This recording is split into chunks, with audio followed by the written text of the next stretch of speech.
Oi, gente, eu sou a Amanda e bem-vindos ao canal Leve Letras. Como muito pedido por vocês, finalmente vou gravar um vídeo sobre funcionalismo.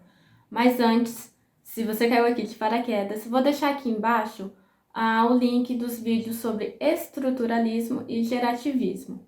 Eles são importantes até para a gente poder entender sobre o funcionalismo em si, tá bom? Então, se você gosta desse conteúdo, já deixe seu like, se inscreva no canal e vamos juntos ver o que é essa tal abordagem funcionalista da linguagem. O funcionalismo, ele difere das abordagens formalistas. Lembrando, abordagens formalistas é aquela do estruturalismo e o gerativismo, que analisa a língua sem levar em consideração o contexto, a língua em si. E essa diferença, o funcionalismo, ele vê a linguagem como um instrumento de interação social e que vai muito além das estruturas gramaticais, além só da frase. O funcionalismo busca no contexto discursivo a motivação para os fatos da língua. Assim, procura explicar as regularidades que ocorrem na língua falada para explicar ela no seu uso. Aqui, as áreas da sintaxe, da semântica e da pragmática são relacionadas e são interdependentes para poder dar conta de toda a explicação que ocorre da língua como interação social e de discurso. Segundo a hipótese funcionalista, a estrutura gramatical é uma variável dependente, porque o seu modo como tal, de uma determinada língua, por exemplo, a língua portuguesa, a sua estrutura gramatical como ela é hoje, ela foi construída através da estrutura da experiência, como que a língua realmente foi usada pelos falantes ao longo do tempo, e essa estrutura da experiência, a estrutura da fala em si, é que influencia de como será a estrutura gramatical de determinada língua. Dada essa breve introdução sobre o que é o funcionalismo, vamos passar agora a falar da linguística funcional norte-americana. Para a vertente norte-americana, a língua é usada para satisfazer necessidades comunicativas. Sendo assim, a forma da língua reflete, em certa medida, a função que ela exerce.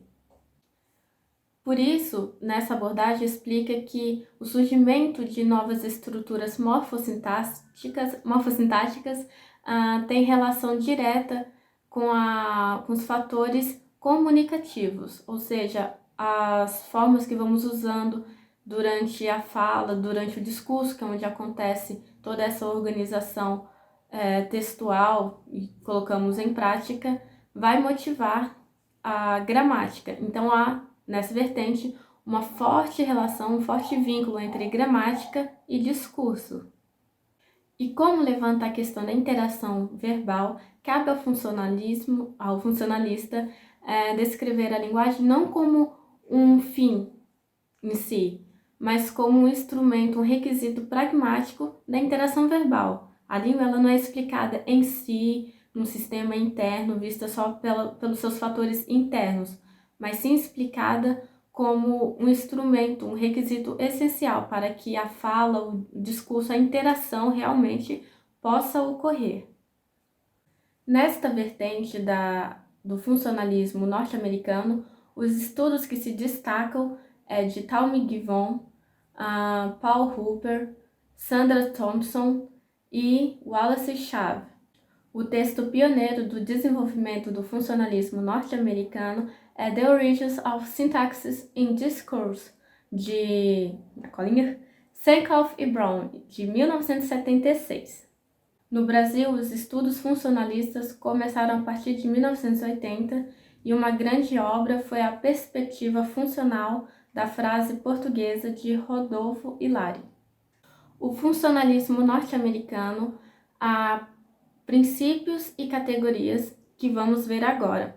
A informatividade tem a ver com o conhecimento da informação e qual o grau dela, mais alto ou menos, dentro do contexto discursivo, qual o conhecimento que o ouvinte ou leitor tem dentro daquele discurso, se a informação é nova, se já foi uma informação dada, a inferência, que é quando se entende o sentido dentro do contexto, se é a primeira vez que está se inserindo aquela informação. Então, a informatividade ela tem a ver com essas categorias, essas características.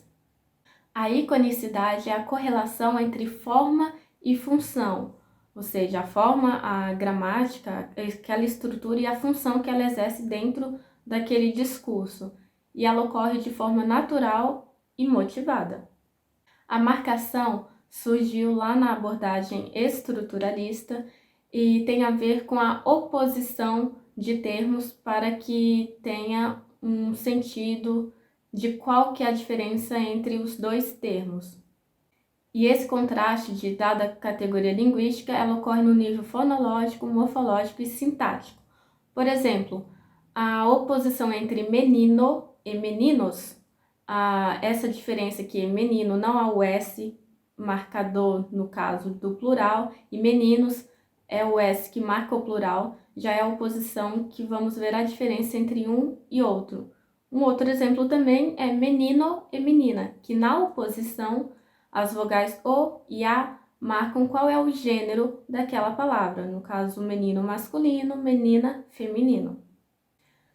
Aqui temos ainda a transitividade, mas vale lembrar que a transitividade que geralmente conhecemos é aquela do verbo transitivo direto, transitivo indireto, direto e indireto, mas aqui a transitividade ela é um nível escalar, ela sai apenas só da questão de uma palavra só, que no caso o verbo transitivo, e ela vai para o nível da frase, é um nível maior e focaliza os diferentes ângulos das posições da ação e do agente, e o paciente, no caso, dentro de uma determinada frase. E junto à transitividade, ainda temos o plano discursivo. Ele nos diz respeito de que, dependendo o modo como o falante organiza o seu texto, as informações podem ser classificadas entre centrais ou periféricas. Para ficar isso bem claro, vamos a um exemplo. Se eu falar a frase "o gato quebrou o vaso", a transitividade, a ação e a informação central, no caso do plano discursivo, é o gato, ele que fez a ação de quebrar o vaso. Já se eu inverto essa ordem e falo "o vaso foi quebrado pelo gato", o vaso foi quebrado, ele no caso passa a ser a informação central, e o gato, que nesse caso fica sendo o paciente, passa a ser a informação periférica. Então, há uma inversão apenas dos sintagmas aí dentro da oração, e aí que vai fazer no plano discursivo ser uma informação central ou periférica. Por último, temos a gramaticalização. Ela nos diz respeito a uma mudança linguística que ocorre na língua, e essa mudança linguística é unidirecional, que pode haver tanto a polissemia, que é os diferentes sentidos dependendo do contexto, e também a mudança das categorias. Por exemplo, uma palavra de valor lexical, ela pode passar a ter um valor gramatical. Por exemplo, o adjetivo duro, que qualifica aí um objeto concreto, ele deu origem a diversas palavras, por exemplo, o verbo durar e perdurar, e também a preposição durante, ou seja, uma palavra que tinha um valor lexical deu origem a uma palavra de valor gramatical, e isso ocorre porque ela faz a diferença, faz as conexões dentro do plano discursivo, dentro do discurso, da fala em si. Estes são os conceitos básicos do funcionalismo norte-americano.